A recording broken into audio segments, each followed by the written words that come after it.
जय हिंद दोस्तों, आप सभी का स्वागत है एक बार फिर से आपके अपने यूट्यूब चैनल यूनिक ज्ञान में। आज हम MA second semester political science paper first का जो क्वेश्चन पेपर हुआ है उसका आंसर की देखेंगे, जिसका आपका कोर्स टाइटल है history of western political thought second Bentham to present day. ये आपका जो कोर्स टाइटल है इसका पेपर हो चुका है। इसका क्वेश्चन पेपर हमें मिल चुका है राम मनोहर लोहिया अवध यूनिवर्सिटी का। आप किसी भी यूनिवर्सिटी से हो इसको आप देख सकते हैं, और राम मनोहर लोहिया अवध यूनिवर्सिटी के हैं तो आप इसका आंसर देख के अपना मूल्यांकन करके कमेंट में अवश्य बताइएगा कि आप कितने प्रश्न सही करके आए हैं। बाकी अन्य लोग देखेंगे तो उन्हें पता चलेगा किस प्रकार से प्रश्न पूछे जा रहे हैं, कैसे कैसे टॉपिक से प्रश्न पूछे जा रहे हैं। चलिए पहला प्रश्न हम देखते हैं। हमारा पहला प्रश्न है, कांत की अस्थाई शांति की अवधारणा मुख्यतः किस सिद्धांत पर आधारित है? यह जो है गणतांत्रिक संविधान पर आधारित है। अगला प्रश्न है, बेंथम ने संहिताकरण का समर्थन क्यों किया? क्योंकि विधि को सरल और तार्किक बनाने के लिए उन्होंने किया था।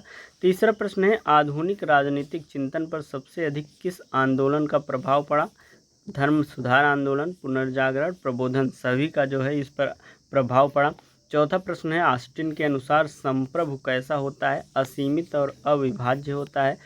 सब पांचवा प्रश्न है, आधुनिक राजनीतिक चिंतन के उदय में किस कारक का योगदान रहा है? उपरोक्त सभी, वैज्ञानिक क्रांति, औद्योगिकरण और नगरीकरण, सभी का जो है योगदान रहा है। छठा प्रश्न है, निम्नलिखित में से सामाजिक डार्विनवाद की अवधारणा से सबसे अधिक कौन संबंधित है? तो वह है हर्बर्ट स्पेंसर। अगला प्रश्न है सातवां, कार्ल मार्क्स का ऐतिहासिक भौतिकवाद मुख्यतः किस पर आधारित है? या आर्थिक संरचना पर आधारित है। आठवां प्रश्न है, बोसांकेट ने किसके महत्व को नकारा है? व्यक्तिगत अलगाव को महत्व को नकारा है। नौवां प्रश्न है, बोसांकेट का सिद्धांत किसका समर्थन करता है? तो यह नैतिक सामूहिकता का जो है समर्थन करता है।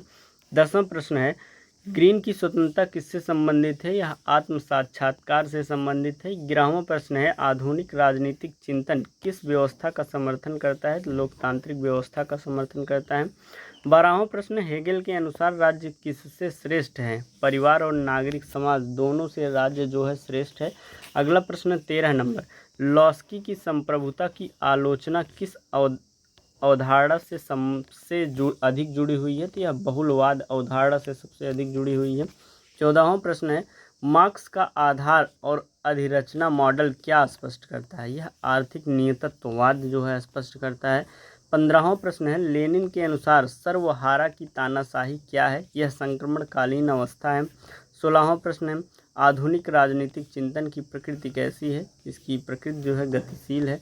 कमेंट करके अवश्य बताइएगा कि आपके कितने प्रश्न सही हुए हैं, और नेक्स्ट क्वेश्चन जो आपका नेक्स्ट पेपर है उसके जो क्लासेस हैं मोस्ट इम्पॉर्टेंट क्वेश्चन के वह भी कराए जाएंगे, तो उसको अवश्य देख के जाइएगा। अगला प्रश्न 17वां है, आधुनिक राजनीतिक चिंतन किस मूल्य को बढ़ावा देता है? तो यह जो है स्वतंत्रता को बढ़ावा देता है। 18वां प्रश्न है, राज्य की शक्ति को सीमित करने के लिए लॉस्की ने किस पर जोर दिया है? विकेंद्रीकरण पर जोर दिया है। अगला प्रश्न 19 नंबर, रसेल का राजनीतिक विचार किससे गहराई से प्रभावित है? तो यह जो है वैज्ञानिक दृष्टिकोण से प्रभावित है। 20वां प्रश्न है, कांत का निरपेक्ष आज्ञा किस पर जोर देता है? यह जो है कर्तव्य पर जोर देता है। 21वां प्रश्न आपका है, हेगेल के अनुसार राज्य किसका मूर्त रूप है? तो यह परम आत्मा का मूर्त रूप है। 22वां प्रश्न है, टी.एच. ग्रीन की स्वतंत्रता की अवधारणा किस प्रकार की है? यह सकारात्मक स्वतंत्रता है। 23 नंबर प्रश्न है, बोसांकेट ने राज्य को किस रूप में देखा? नैतिक जीव के रूप में बोसांकेट ने राज्य को देखा हुआ है। 24वां प्रश्न है, माओ जेडोंग ने क्रांति में किसकी भूमिका पर जोर दिया हुआ है? किसान वर्ग पर जोर दिया हुआ है। 25वां प्रश्न है, राज्य के लुप्त हो जाने की अवधारणा किसने दी हुई है? यह जो है मार्क्स ने दी हुई है।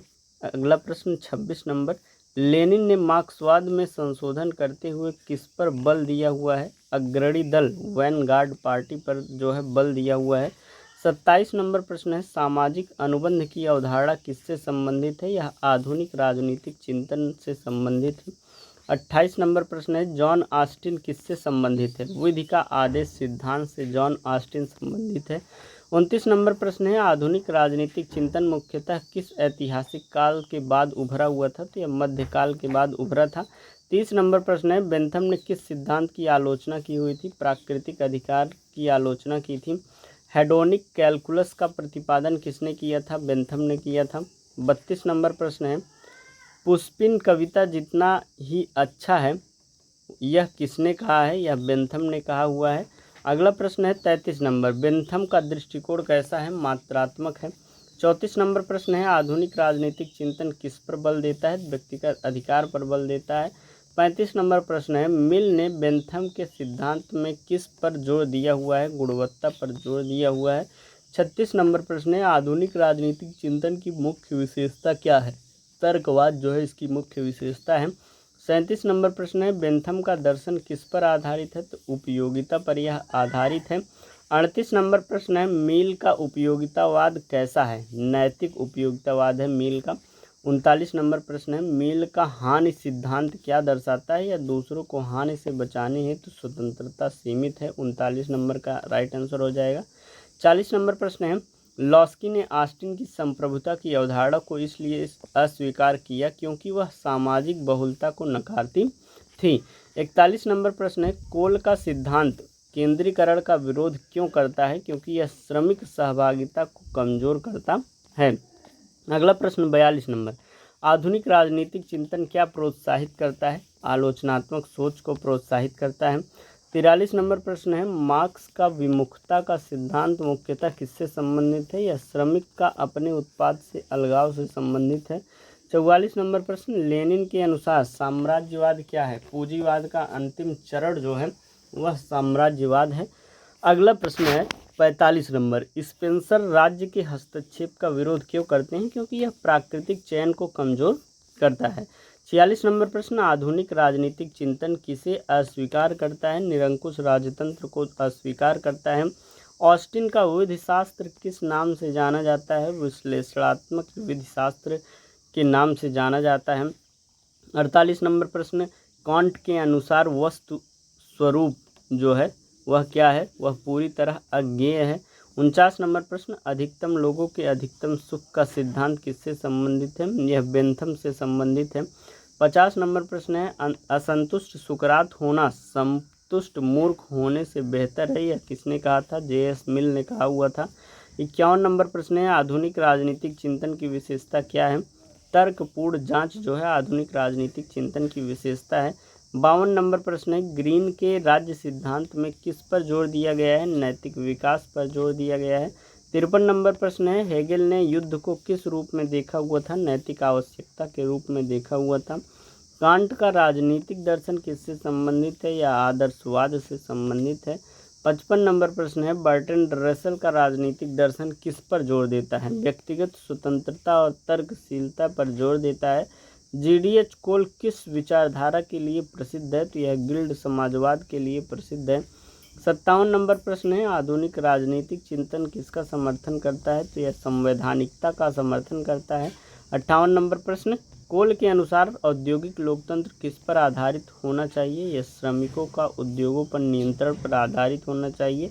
59 नंबर प्रश्न है, रसेल ने शांति के लिए किसका समर्थन किया हुआ था? अंतर्राष्ट्रीय सहयोग और निरस्त्रीकरण का जो है समर्थन किया था। 60 नंबर प्रश्न, आधुनिक राजनीतिक चिंतन की पृष्ठभूमि में क्या है? प्रबोधन के विचार, वैज्ञानिक प्रगति और आर्थिक परिवर्तन सभी हैं।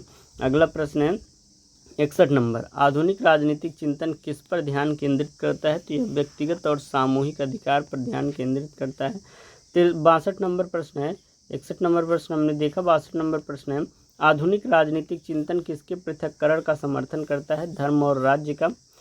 63 नंबर प्रश्न है, स्टालिन की आर्थिक नीति मुख्यतः किस पर केंद्रित है? पंचवर्षीय योजनाओं पर केंद्रित है। 64 नंबर प्रश्न, आधुनिक राजनीतिक चिंतन किससे घनिष्ठ रूप से जुड़ा हुआ है? यह विज्ञान से जुड़ा हुआ है। 65 नंबर प्रश्न, माओ की निरंतर क्रांति की अवधारणा का उद्देश्य क्या था? पूंजीवाद की पुनर्स्थापना को रोकना। 66 नंबर प्रश्न, गिल्ड समाजवाद किसका संयोजन करता है? राज्य नियंत्रण और श्रमिक स्वायत्तता का जो है संयोजन करता है। 67 नंबर प्रश्न है, लैसवेल के अनुसार राजनीति का मुख्य अध्ययन किस पर केंद्रित है? यह मूल्यों के वितरण पर केंद्रित है। 68 नंबर प्रश्न, रसेल किस प्रकार के समाज का समर्थन करते हैं? तो यह वैज्ञानिक और उदार समाज का समर्थन करते हैं। 69 नंबर प्रश्न है, धर्मनिरपेक्षता किसकी प्रमुख विशेषता है? तो यह आधुनिक राजनीतिक चिंतन की प्रमुख विशेषता है। 70 नंबर प्रश्न, हेगेल की द्वंद्वात्मक पद्धति किन पर आधारित है? थीसिस, एंटीथीसिस और सिंथेसिस, इन पद्धतियों पर आधारित है इनकी द्वंद्वात्मक पद्धति। अगला प्रश्न 71 नंबर, ग्रीन ने किस अधिकार सिद्धांत को अस्वीकार किया? प्राकृतिक अधिकार सिद्धांत को अस्वीकार किया। 72 नंबर प्रश्न है, बोसांकेट के अनुसार वास्तविक इच्छा क्या है? सामान्य इच्छा जो है वही वास्तविक इच्छा है। 73 नंबर प्रश्न, आधुनिक राजनीतिक चिंतन पर किस क्रांति का गहरा प्रभाव पड़ा? फ्रांसीसी क्रांति का गहरा प्रभाव पड़ा है। 74 नंबर प्रश्न, H.D. लॉसवेल राजनीति की किस परिभाषा से जुड़े हुए हैं? शक्ति के रूप में राजनीति की परिभाषा से जुड़े हुए हैं। 75 और अंतिम प्रश्न आपका है, आधुनिक राजनीतिक चिंतन में कौन सा सिद्धांत मूलभूत है? जनसत्ता। इस प्रकार से बहुत कम समय में आपका पूरा पेपर सॉल्व करा दिया गया।